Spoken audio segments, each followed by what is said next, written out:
Hello everyone, আজকে ডিনারে হচ্ছে ভেজা ভাত আর কষা চিকেন। তো দুপুরে আমার কিছু ভাত বেঁচেছিল, সেটাতেই আমি একটু গরম জল করে দিয়ে দিলাম। এবার এর মধ্যে আমি দিয়ে দেবো 3-4টে কাঁচা লঙ্কা আর একটা গোটা পেঁয়াজ। এবার ঢেকে রেখে দেবো। এবার আমি কষার প্রিপারেশান নিচ্ছি। চিকেনটা আমি ভালো করে ধুয়ে নিয়েছি। আমার 700 মতো চিকেন আছে। আমি 4টে মতো পেঁয়াজ দিচ্ছি।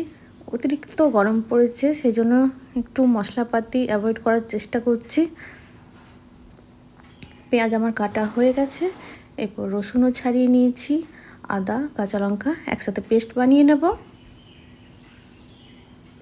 এবং কড়াই আমার তেল গরম হয়ে গেছে, এতে আমি দিয়ে দিয়েছি গোটা গরম মশলা আর কয়টা রসুন থেতো করে। পেঁয়াজগুলোও আমি দিয়ে দিলাম।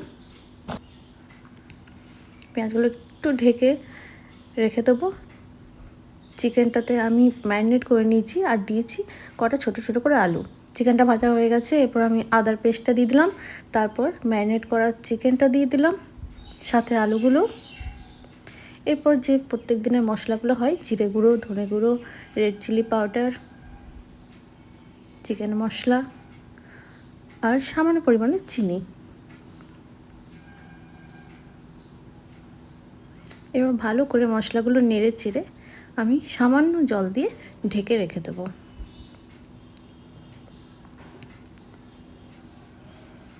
চিকেন কষা আমার হয়ে গেছে, খুব সুন্দর রঙ এসছে আর খুব সুন্দর ফ্লেভারও বেরিয়েছে।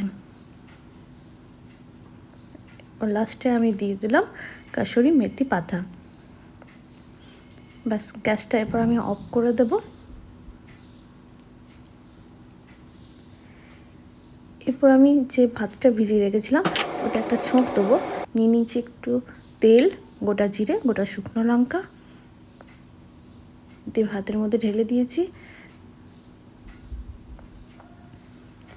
পেঁয়াজ আর কাঁচা লঙ্কার ফ্লেভারটা খুব সুন্দর ভাতের মধ্যে মিশে গিয়ে খুব সুন্দর একটা ফ্লেভার আসে আর খেতেও দুর্দান্ত লাগে। অবশ্যই আপনারা একদিন ট্রাই করবেন আর আমাকে জানাবেন।